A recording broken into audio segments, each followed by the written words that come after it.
Hello, everybody, and welcome back to the Log Show here on YouTube. Sadly, we could not get on TikTok today due to some technical difficulties, but we are back here on this gorgeous Tuesday afternoon. I can't wait to be back. So much has happened across many leagues. We are down to the nitty gritty in the NFL. Football has started. We had that very entertaining. If you can't tell, I'm being sarcastic. We had that very entertaining Hall of Fame game last Thursday. That was a blowout. The Los Angeles Chargers absolutely blew out the Detroit Lions in that game. But it was fun to have football back on our screens. That means we are in preseason. Training camp is underway. All of that. We have baseball down to the home stretch here as we hit August, September, October. We are in the home stretch of baseball, and the Yankees are doing what the Yankees always do at this time of year and are absolutely sucking. I was hoping it was just the month of July, but the month of August has continued those blues for the Yankees. We'll talk about those struggles. We'll talk about my predictions for this upcoming NFL season. I have every division. I went through the whole schedule. I had a whole spreadsheet, went through the whole schedule, had every team I predicted. I have the playoffs predicted, so we'll get to that.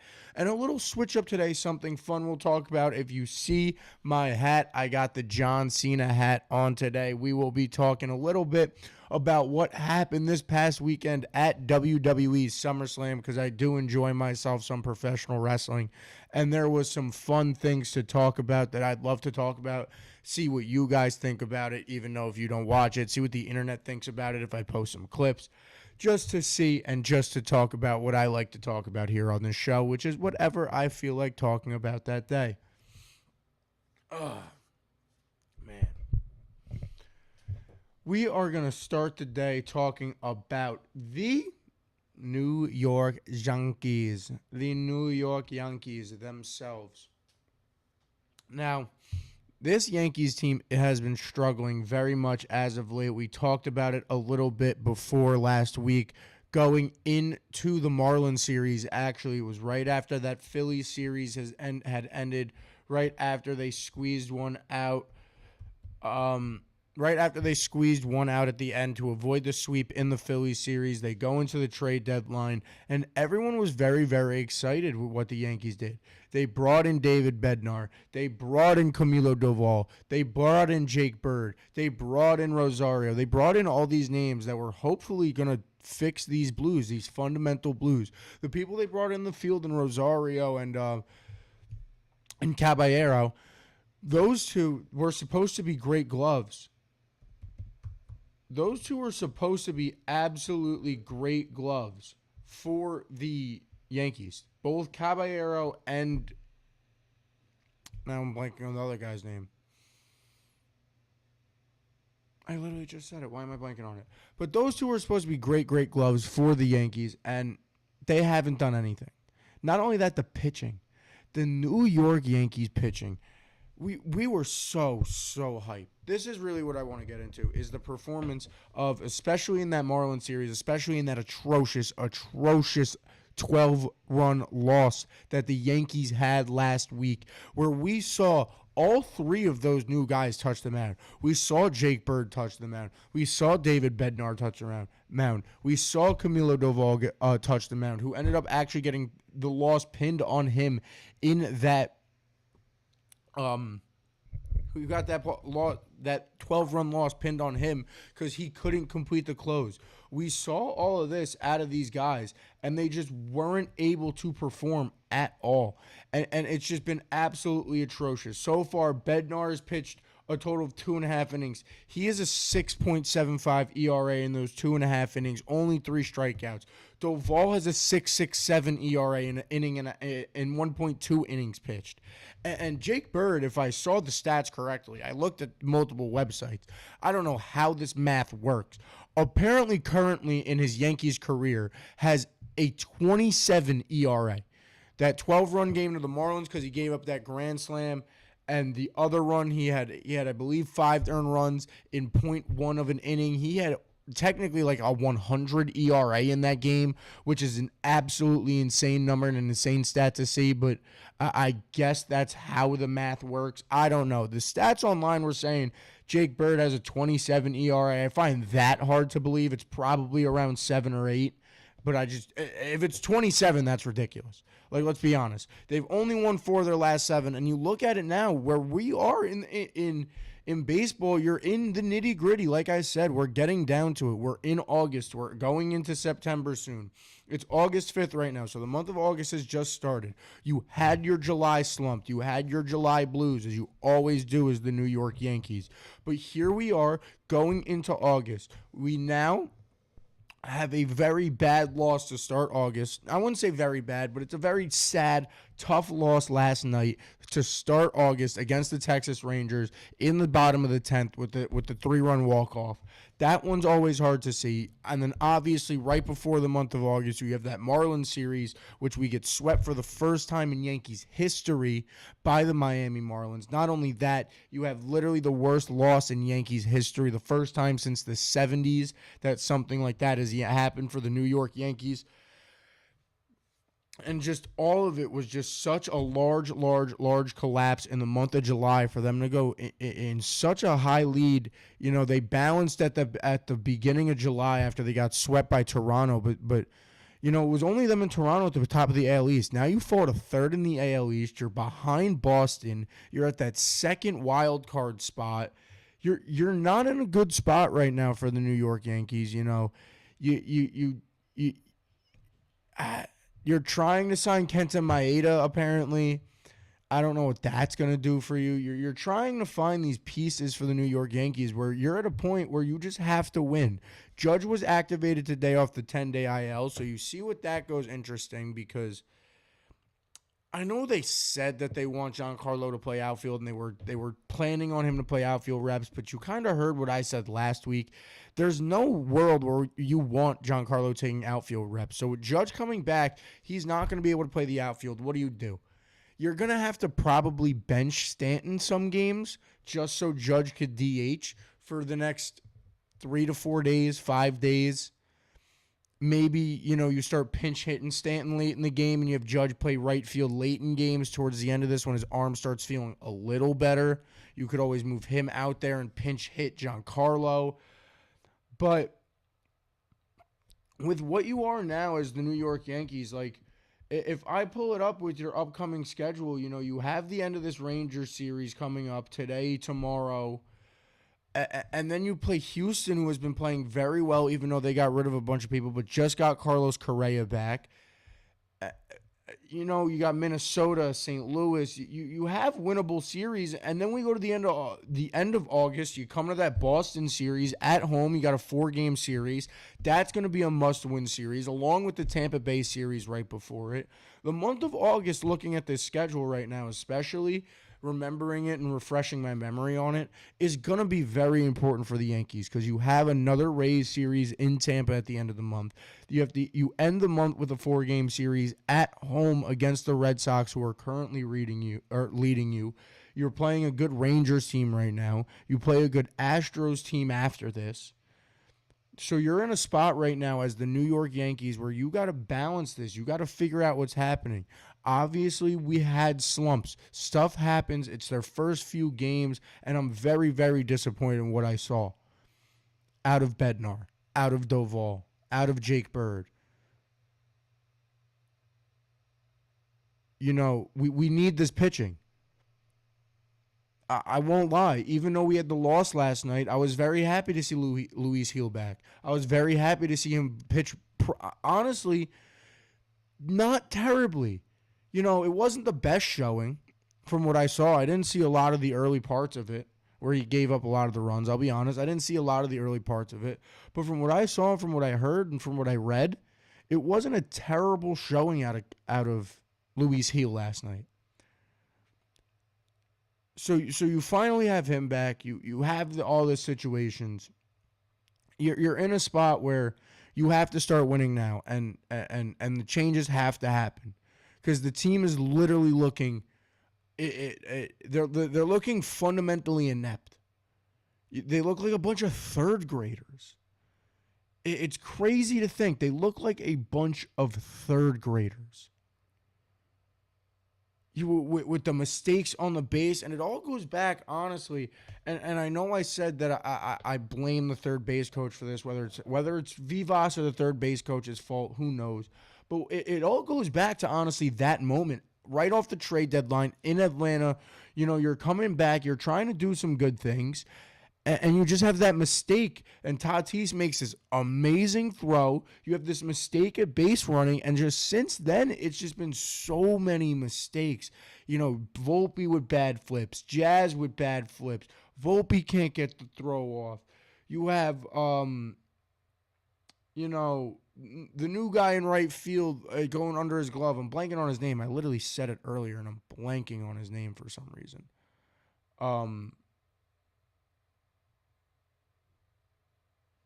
It's just Rosario. That's what I'm saying. But it wasn't Rosario. It was Caballero in right field that day. That's what I'm saying. You had Caballero in right field, goes under his glove. And Caballero's, I know he's a utility guy, but he's mainly an infielder. Stick him in right field first game right under his glove. You move Cody to first. What are you doing? And some of the decisions like that, you have to question Boone. But then I sit here and I also look at Yankees management with Cashman and who are they going to replace him with? I mean, maybe you get someone in there who could be a puppet, but also will hound the fundamentals. But you're going to get another stats guy like Aaron Boone. You're going to get another copy of Aaron Boone. So is there a better option of a dude who took us to a World Series last year? That I don't know, but we're starting to look at some of these decisions. They're so inept base running. They make so many mistakes in the field. None of it makes sense. None of it makes sense at all. Not one bit of it makes sense for the New York Yankees when they're playing, and it's just like I said, it's third grader mistakes. It's mistakes that people who are learning baseball for the first time, someone like me who hasn't played the sport of baseball since 7th grade, is looking at it like I can't even think of why you would even do that. What would go through your head as a Major League Baseball player on why you would make these decisions on the bases? Jazz the other day, Boone came out afterwards and said it was an aggressive base running decision. It looked like he just got lost ball watching the pop fly. It looked like he just got caught ball watching the pop fly, like what happens in Little League. When you go, oh, God, don't get me wrong, I love Jazz. I got a Jazz Chisholm jersey up in my room right now. I love Jazz. But and these mistakes just keep happening over and over and over and over and over again. And it's not at the end of the day, as much as we've wanted to and we've tried to as Yankee fans over these past couple weeks and these past couple months since the start of the season, since we found out that Cole was going to be out for the year with Tommy John, we've wanted to blame the pitching. Max Fried went out this year and ripped it up early, but we had no bullpen and we had no Luis Heel. Then we got our bullpen started clicking a little bit. You know what I mean? We've started clicking a little bit. We moved Devin Williams out of the closer spot. Devin Williams started relieving well. We moved him back in the closing spot. He's not doing too bad outside of that Tampa game. And then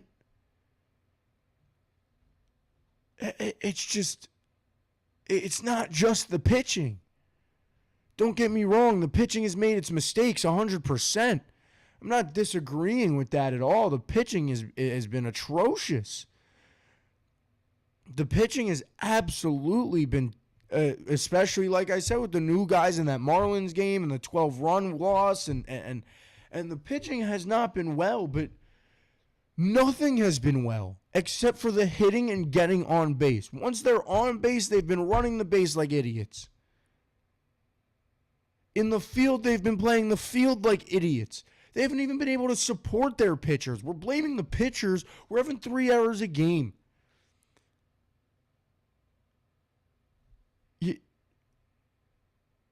Like I said, the pitchers aren't great, but we're not even supporting our pitchers. There's so many problems with this team. And I think it's starting to shine that it starts at the top. And you got to start questioning Aaron Boone. But you also have to sit there and ask, what's the replacement? If Boone's the problem, Boone's the problem. If you could find someone that the Yankees feel like that they like that could just instill the fundamentals, then yes, Boone's the problem. But if they're just going to get, you know what I mean, Baron Oon instead of Aaron Boone, if they're just going to, you know what I'm saying? Like, if it's just going to be a copy and paste of the same guy, we're going to have the same problems. And it goes back to also, like with Volpe and all these errors, calling him up too early. That's why I want to wait on George Lumbar. Let him make the mistakes in AAA and have that manager ream him apart for it. So then when he comes to the Yankees at 21, 22 in a year or two, he's playing well. He's not making the mistakes that we're seeing Volpe make right now. You know, we got some gloves. Hopefully, obviously he made that horrible mistake in right field, but maybe we could try Caballero, or maybe we could try Rosario at short one or two times. Maybe it'll give Volpe a fire in his ass.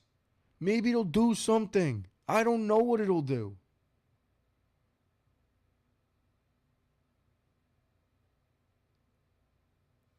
I just feel like it's just, there's so many issues here, and there's so many problems, and it's just like the problems are with up top. The problems are with Boone and the management, and they just make too rash of decisions. They just make problems too early. They just not focus on, or they just call people up too early. They don't focus on the right things when people are in the major leagues.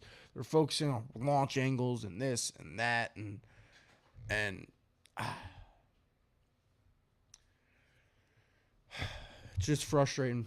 It's frustrating as the Yankees right now. They're frustrating me, man.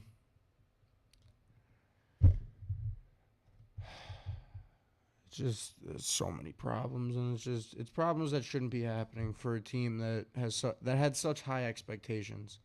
Like, I feel like the things I'm complaining about are the things I'm going to complain about the Saints going into the football season, where it's like I feel like the Saints are going to win like 4 games this year.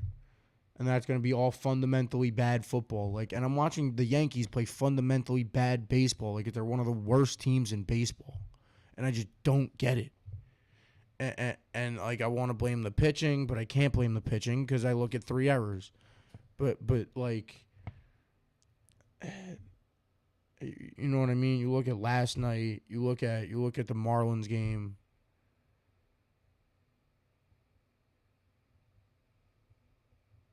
I don't know if we're saying Volpe's still a kid. He's 20, 23? He's in year 4? And it's just been mistake after mistake after mistake. I know we called him up when he was 19, so he's only like 20. He's only like 22. He is still young age-wise, but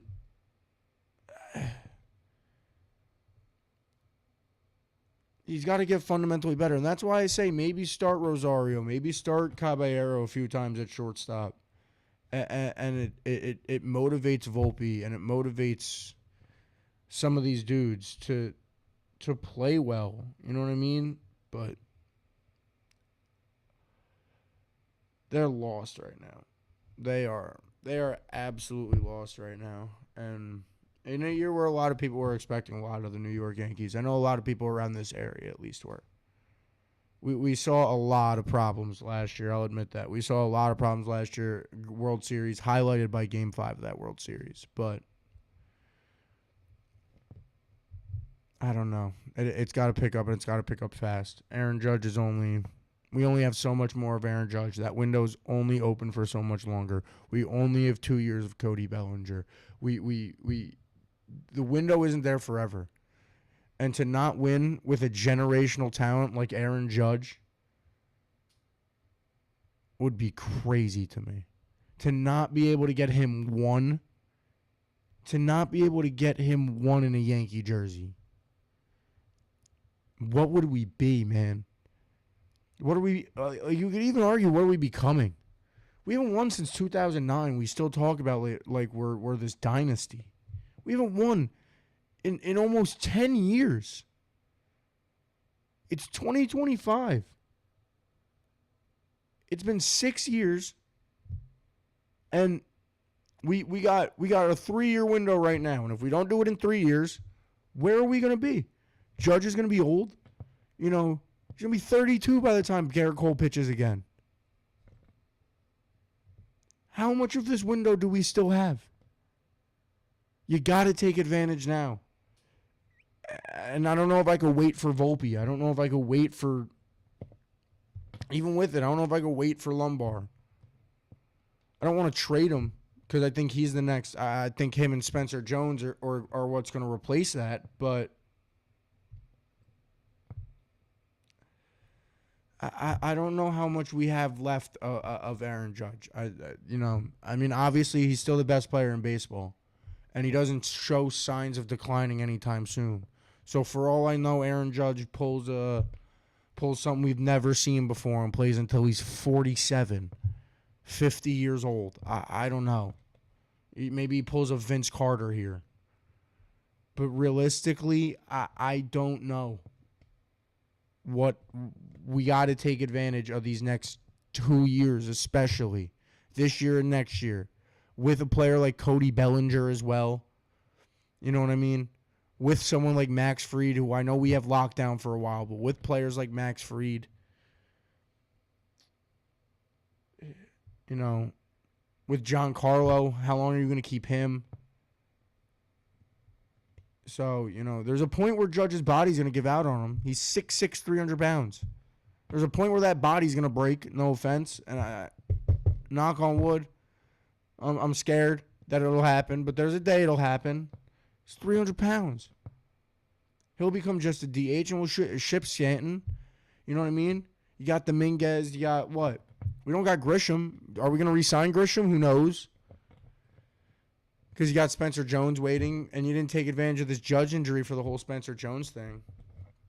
I don't know, man. The Yankees are in a tough spot. The Yankees are in a real tough spot, man.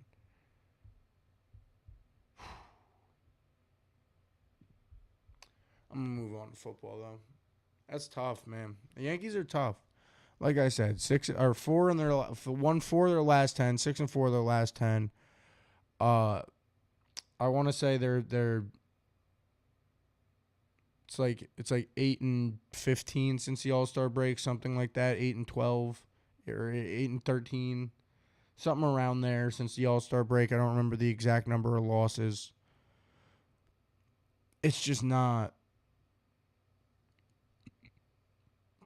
It's not great baseball. And they've showed their glimpses. They've showed their glimpses. But it's really not great baseball. I'm gonna be honest. On to football, though. On to football as we pull up on this 2025 NFL season. I can't wait, man. I cannot wait. We have a lot happening. A lot to think about, a lot to talk about. We have a lot of rookies in the league. You got what is Shador going to do down there in Cleveland? What's going to happen with the Lions this year after that year and losing both their coordinators, losing both Aaron Glenn and Ben Johnson. In the NFC West, you get interesting over there. Can the 49ers really bounce back and stay healthy, getting rid of Debo? Their receiving core looks like a lot of them are not happy. It's an interesting situation there in San Francisco. You have the Rams with an aging Matt Stafford who's probably only playing another 1 to 2 seasons, but still, last year was playing at a pretty solid level. You got the Seahawks with Sam Darnold. You move to the NFC East, you got the Eagles, Commanders, Cowboys, Giants are all fun. Football looks fun this year. You got the Buccaneers who've been fun over the past years with the Falcons down there with Michael Penix fully committing to him now. No more Kirk O'Chains to worry about down there in Atlanta. And then you move over to the AFC. Obviously, you have the Chiefs, the Bills, the Ravens, who everyone's is excited about. You have teams like the Texans. You have Cam Ward over there in Tennessee, as well as in Jacksonville. You have my man Travis Hunter and all of that working down there in Jacksonville. the Broncos coming in this year. You got a lot of exciting stuff going into this year. I'm not gonna lie. And getting into my predictions, it's gonna be fun here to see how this season turns out. It's a lot of interesting turn. The scheduling was done very well this year. I feel like looking up and down. I feel a lot of even matchups. There were a lot of matchups where I was sitting there and I switched them a few times. Until the point where I'm at today, where it's the point where I'm going to commit to at least these standings with you guys here on the internet. I might change my schedule and stuff throughout the year, but this is what's going to be put out before the season. I'll probably have another one right before the season, preseason, due to injuries and whatever happens like that with cuts before the season. But looking at it as of the moment, my way too early predictions going into it. We're going to start here with the NFC West of all divisions is where I want to start. And I want to start at the bottom of the NFC West. And that is with the Arizona Cardinals. With Kyler Murray, with Marvin Harrison Jr., all Buda Baker, all those guys down there in Arizona. Arizona, I find really interesting this year going into the year. Being completely honest, I'm not super confident in Arizona. I'm not super confident in that offensive line. They've really struggled to take care of Kyler Murray over the past I want to say over the past year or so. They squeezed out 8 wins last year, and I feel like that was very surprising, and I feel like that's going to decline this year if I'm going to be honest. I don't feel like they got much better when I think about what happened throughout the year. And, they tried to make their improvements through the draft, obviously. A few solid draft picks there. I want to say the draft. I'm honestly, Arizona is one of those teams where I've been lost in the sauce with them. But from what I know about them, I'm not hugely confident in them. I have them winning 6 games and being last in their division this year. Right under them in third this year, I have the Seattle Seahawks. I don't know. I think Seattle's an interesting situation. You now have a new head coach over there. You still have that new head coach over there. Geno Smith is now gone, who has been the highlight of that team for a very, very long time. Geno Smith has been the head of that team for a very, very long time. And not only that, it's just Geno Smith in Oakland with Pete Carroll. We'll see how that works out. I think that'll be extremely interesting. But I don't know, man. I don't really trust Sam Darnold up there in Seattle. I think when you look at Minnesota over the past few years with what he was able to do with Kirk Cousins and what we saw Kirk Cousins fall to in Atlanta, and I know Kirk Cousins was coming off the injury and all that down there, and not only that, you have Sam Darnold right after, right? So Kirk goes to Atlanta and falls off. Then you have Sam Darnold in Minnesota right after, and Sam Darnold has easily the best year of his career. The best season and a half since the Kirk Cousins injury and then full season in Minnesota that you could imagine someone have. Sam Darnold goes absolutely off. Now, was it Sam Darnold? I don't know. I think, not that Sam Darnold's bad at football at all. I think Sam Darnold did prove in Minnesota that he's a starting quarterback in this league, a middle-of-the-pack starting quarterback in this league. But to say that he was not enhanced by the situation that he was in Minnesota, I would disagree personally, and I'd be lying if I didn't say that was true. I feel like with the head coach over there in Minnesota, with that defense, with with the B-flow defense over there that played very, very well last year, and all of that coming together for the Minnesota Vikings, I think enhanced the play of Sam Darnold, who, again, still had a great year. And not to downplay how he played and how Sam Darnold was last year, but like I'm saying, I don't know if that success will necessarily transfer over to Seattle. I don't feel like you have the same pieces. You lost DK Metcalf. You have, yes, you have JSN. Yes, you have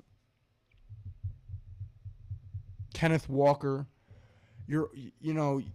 They made a little bit of improvements to that O-line, but I don't see I don't know why. I don't see it being the same as last year. I don't see that defense being the defense was a surprisingly a middle of the pack defense last year. I expected that defense to be bottom of the pack, and I expect them to again be bottom of the pack this year, if I'm not going to lie to you.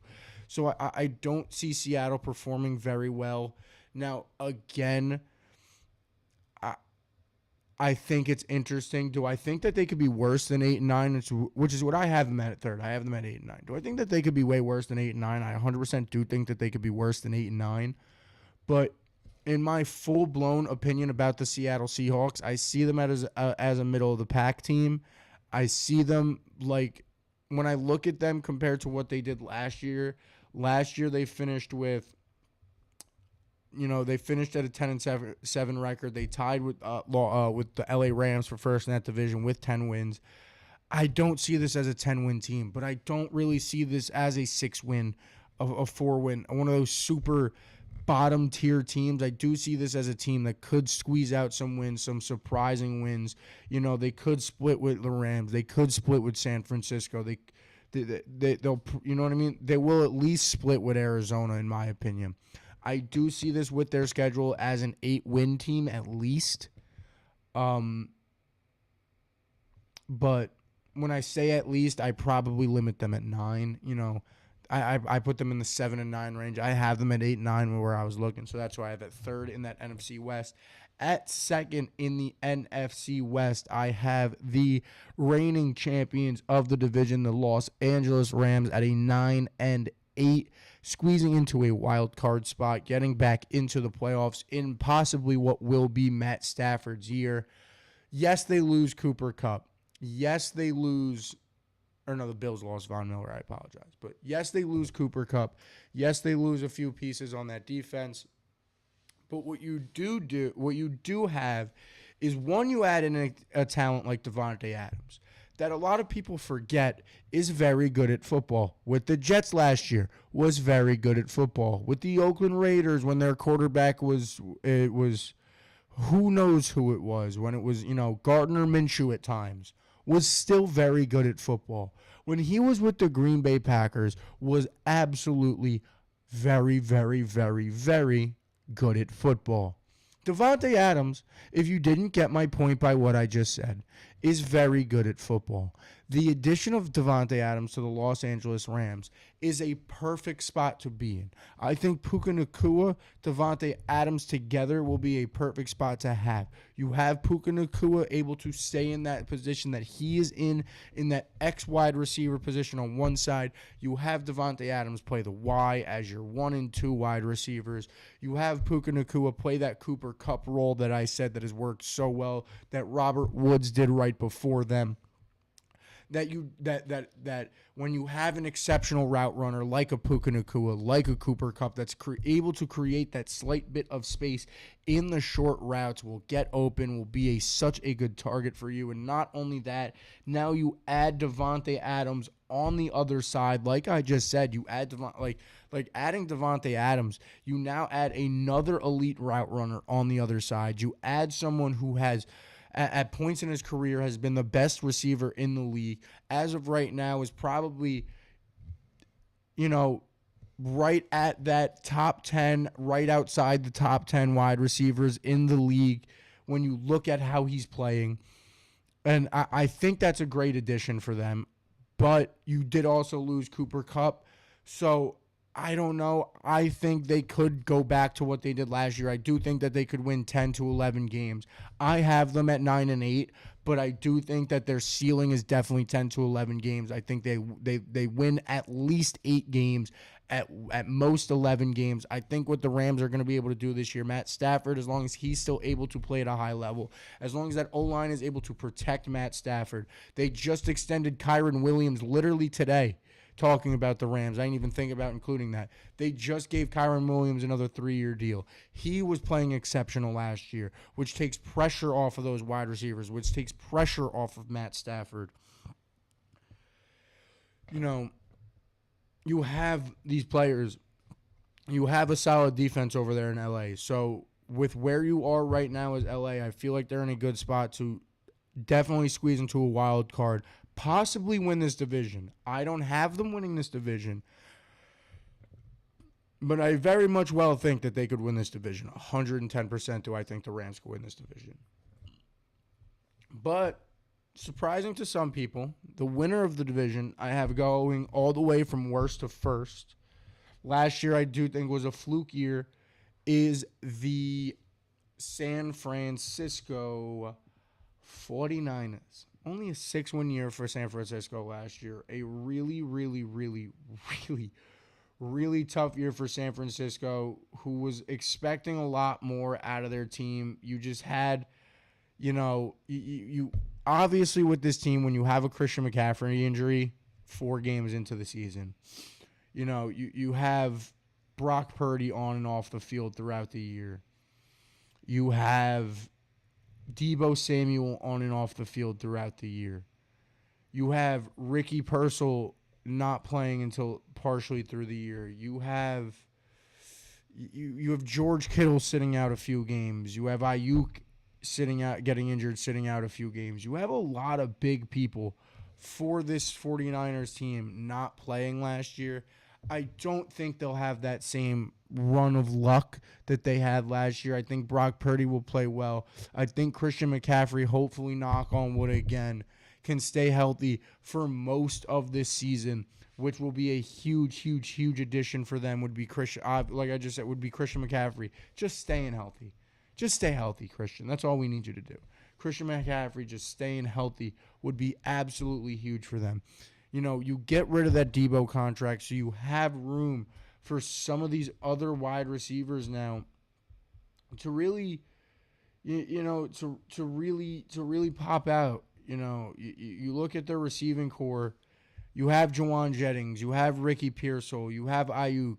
Ayuk could really take a step up this year. He really could. So it's like looking at the rest of their wide receiver core, just trying to see who they have. They have, like I just said, not only that, they have Demarcus Robinson, who they just added over there. They have Jordan Watkins too. Isaiah Hodges from the Giants. You have people. I guess I could argue with you that Robbie Chosen could pop off. Remember Robbie Anderson for a little bit there?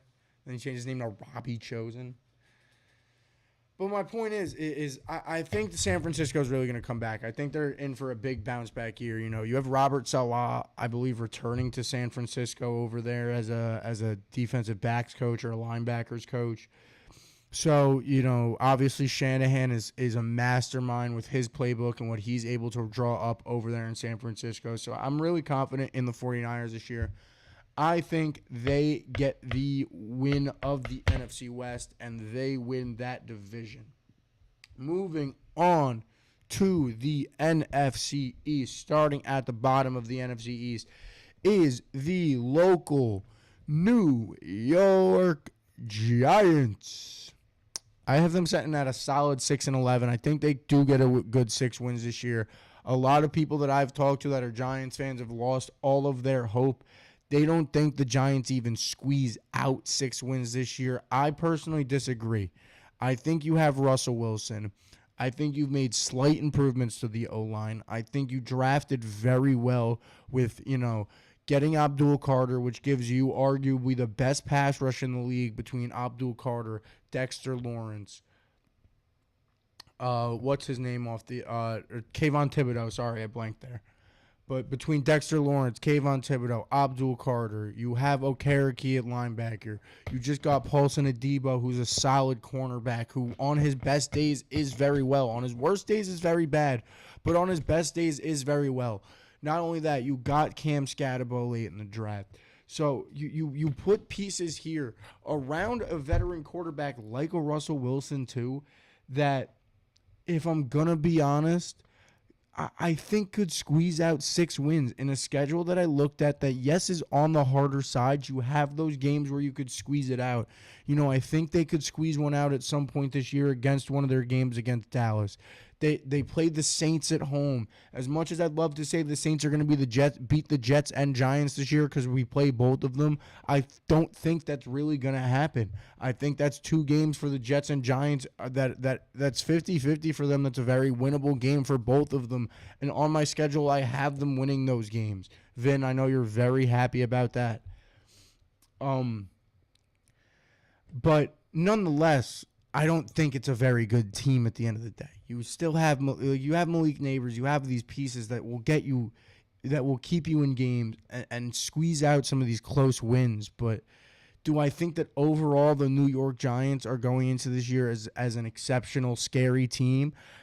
No. Do I think they could surprise a lot of people? Do I think that their ceiling? Now, this is the thing about the New York Giants. This year, with Russell Wilson, with Jackson Dart, with what you have, the ceiling for the New York Giants is extremely high. It's just the fact that it's a really hard ceiling and a very tough ceiling to hit. But the ceiling of Russell Wilson playing well and the Giants possibly surprising people and winning 8 games and going 8-9 and maybe fighting for a playoff spot and just missing it isn't in the realm of impossibilities in my mind. It's hard to believe, hence why I have them at 6-11. But if they were to squeeze out 2 to 3 more wins and end up at just under or just over 500, fighting for a playoff spot in the NFC, I wouldn't be surprised. It's just, I'm going to be honest, their division is really hard. I don't think the Cowboys got much worse. I don't think they got much better, but I don't think they got much worse. It depends on what happens with this whole Micah Parsons situation, which I'll get into when I talk about the Cowboys. You have the Commanders, who look like they're clicking on all cylinders. You know, your defense over there in Washington adds veterans and Von Miller and Bobby Wagner. And you got Jaden Daniels over there who played exceptional last year. You have Debo who can make an impact over there. If they get this Terry McLaurin contract, that'll be down over there. And you have the Eagles, who are the reigning Super Bowl champions. So their division is what gives me a lot of doubt, is what makes it very tough for them, and what makes me think it's only a 6-win team. But could they surprise people and squeeze out more? I wouldn't be very surprised. I genuinely would not be very surprised if that could happen for the New York Giants. So moving on to third in that division, that would mean I have the Dallas Cowboys. I have the Dallas Cowboys as that 8-win team in that division because looking at them, I think they are a little bit better than the New York Giants. Not miles better, if I'm going to be completely honest. I think the Giants made a lot of improvements this year. I really do. And I don't think the Cowboys made any exceptional improvements. And I think you're looking at a situation where if the Dallas Cowboys don't re-sign Micah Parsons, you're in a weird situation because that defensive front gets really rough. That pass rush gets really, really rough. Now, you still have Deron Bland, and you still have Trayvon Diggs. And, you know, the secondary isn't terrible. But if you don't get this Micah Parsons situation settled out, and it looks like he doesn't want to be there at all. It looks like he doesn't want to be there at all. It looks like he is sitting there and he is waiting and just waiting and just waiting. He is just waiting to get out of there. There's nothing that Jerry Jones can say to convince him to stay. There's nothing that he's put out in the media. Now, Jerry Jones has also said that now that's how the media is supposed to feel, which is very true. Micah Parsons wants the leverage of I'm never going to be a Cowboy again. So, does it surprise me that he said that? No, but you're looking at a situation of a dude who's done a lot young in his career. You know, he's like, if I remember correctly, he's 23 years old,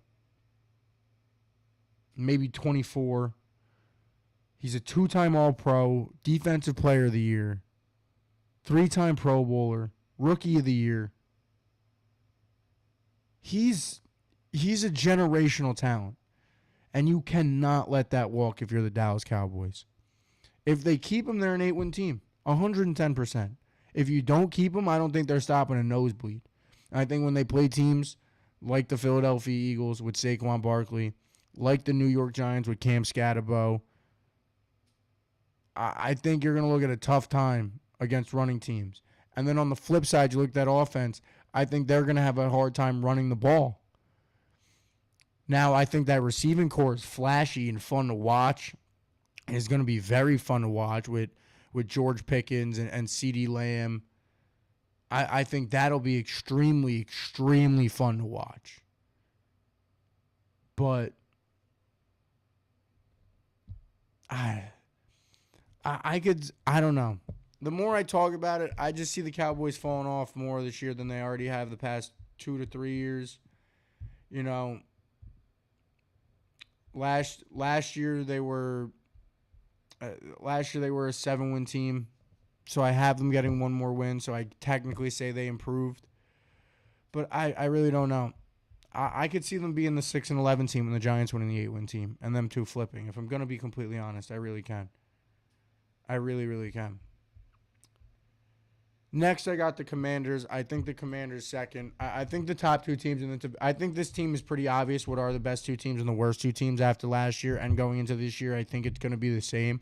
Unless the film on Jaden Daniels completely shuts him down and makes him look like a different player than what we saw last year. But if you really think about it with him and with what's happening down there in Washington, it's really all clicking in all cylinders. And it's something that, it feels like what happened in Houston when they just found the guy with C.J. Stroud.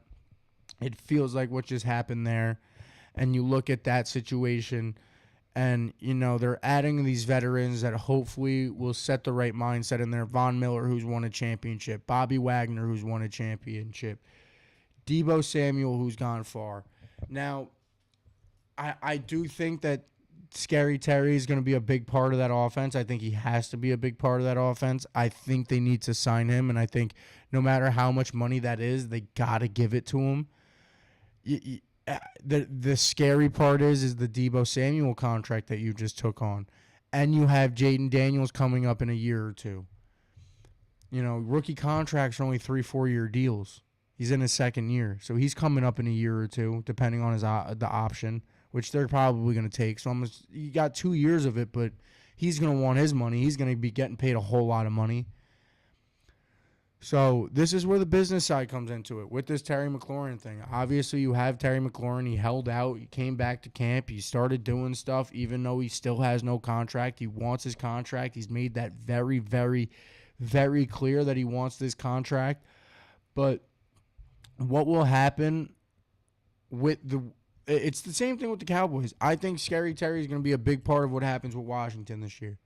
Because I don't think Deebo Samuel can be your number one receiver down there. I think the only way that the whole Deebo thing works out, this whole Deebo trade and this experiment works out, is with Scary Terry as your number one and Deebo not being the person getting all the attention. Because then you can sneak him around a lot more. When you're not the person getting the attention, you could be more sneaky with him. When people were looking at Terry McLaurin because he has 4 receptions, 86 yards, and we're trying to stare at Terry the whole time. When Deebo slips into the backfield on a motion and gets a handoff that runs for 26 yards, you're not expecting it.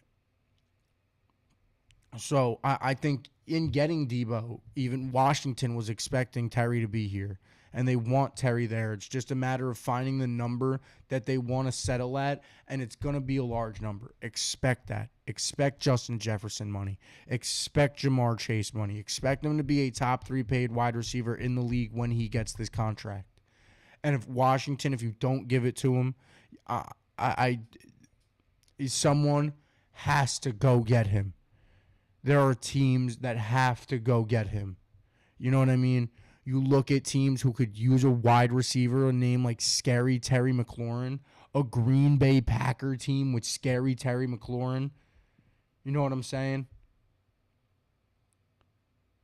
Some of these AFC teams, you add Scary Terry over there in Buffalo, give them a big wide receiver.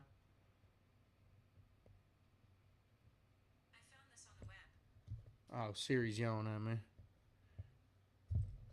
You know, you had Scary Terry somewhere like in L.A., like a Chargers.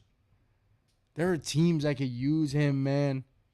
There are a lot of teams that could use him. Him and Lad McConkey. Could you imagine that? Him and Lad McConkey?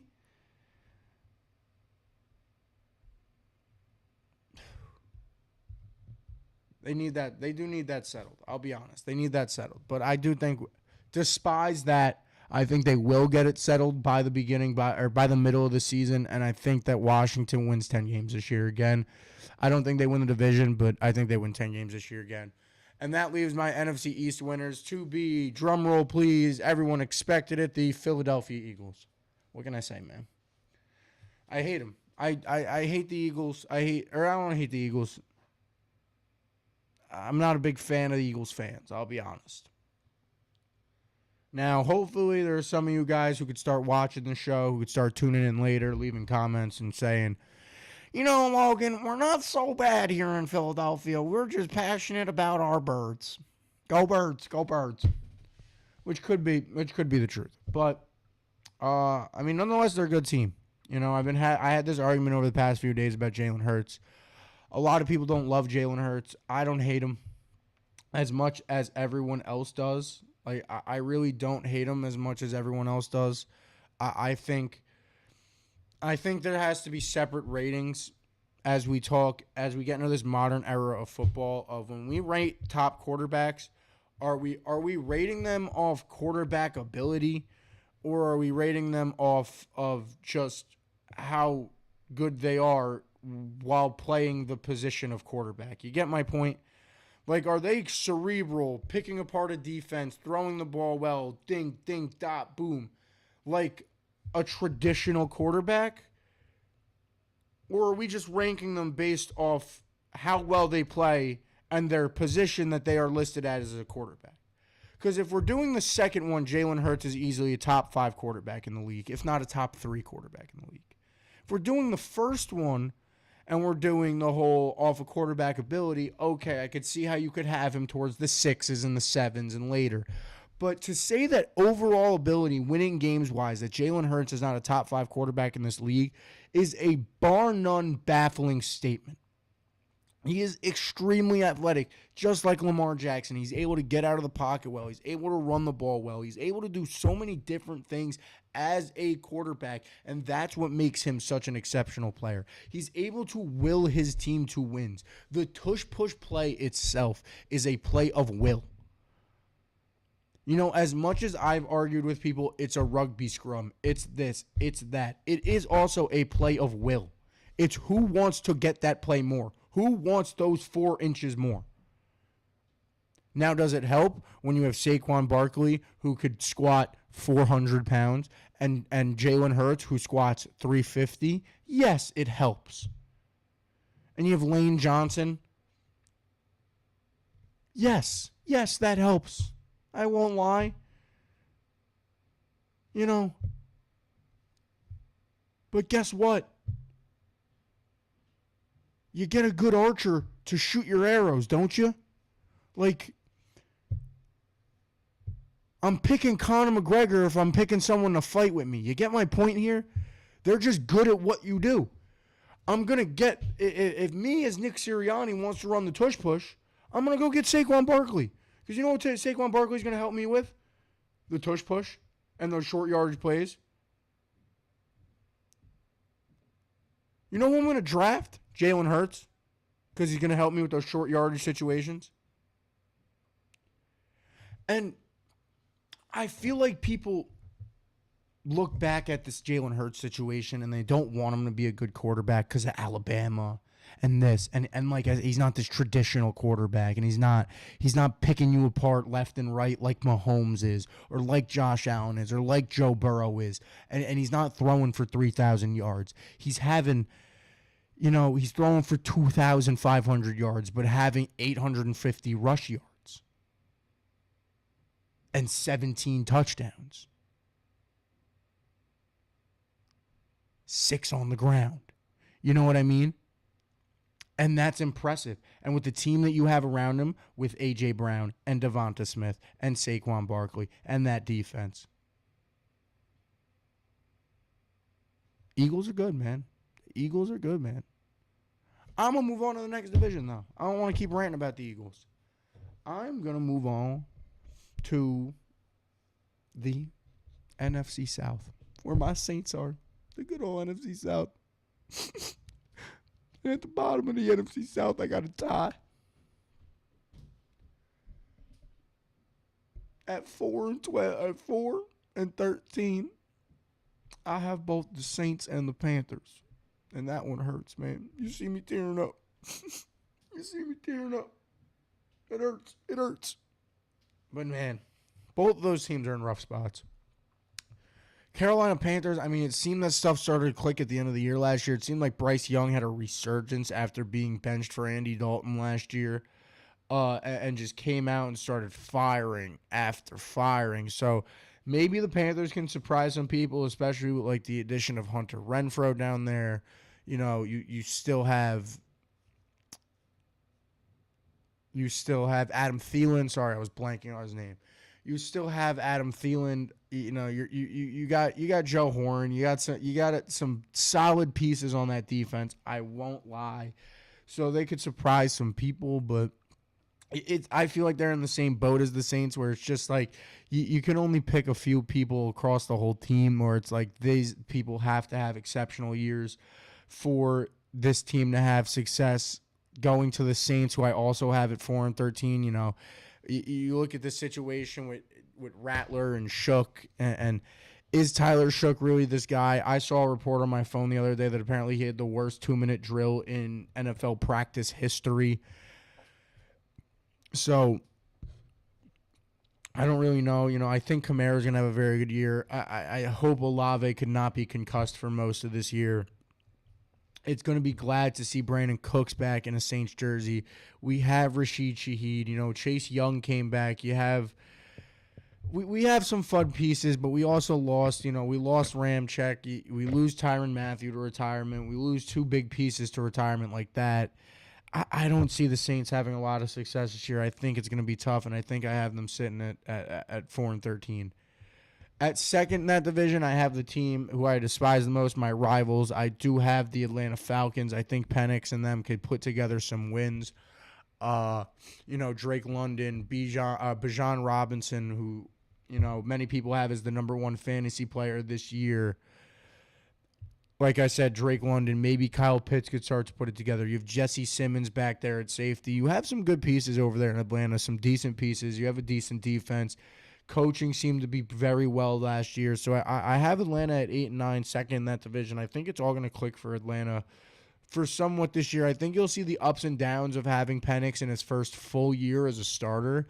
But I think stuff will start to click as the year goes on. And Atlanta, honestly, I think might surprise some people as the year comes to an end as we go towards that season. And in first in the NFC South, I do have the Tampa Bay Buccaneers. I felt like this was the easiest division of the whole NFC to pick. In all honesty, just, you know, the Saints and Panthers are just not anywhere close to being contenders. The Falcons are starting to teeter towards that position, but it all really matters on how well Penix could do in his first full season this year. And then not only that, after that, you now have this Tampa Bay team where all they went off last year. All was clicking, and I honestly think they're only going to do better this year. I think Bucky Irving's going to just hit a stride again this year. You have Godwin back healthy. You have Mike Evans.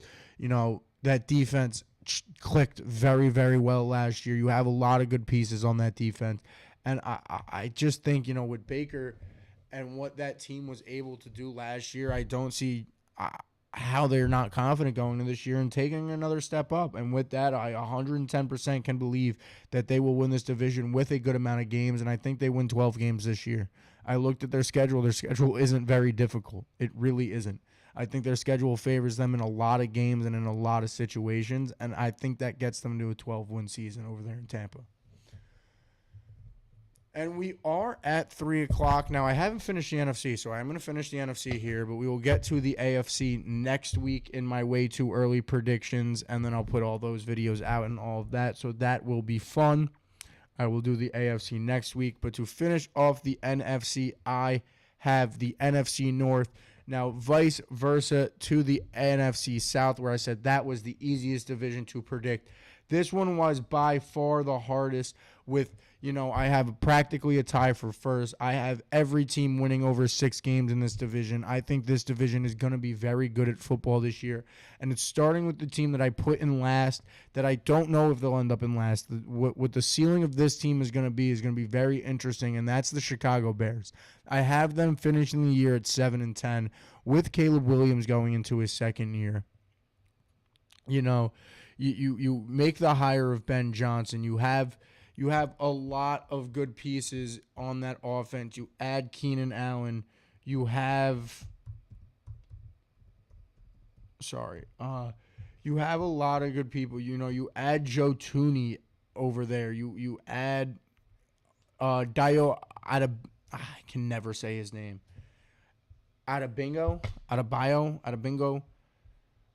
I can't remember, but you have good pieces on this team. You have at running back, you have DeAndre Swift is back there. You still have, so you have DeAndre Swift back there. You know what I mean? It's DJ Moore, Rome Odunze. They got Zacchaeus too. You draft Loveland.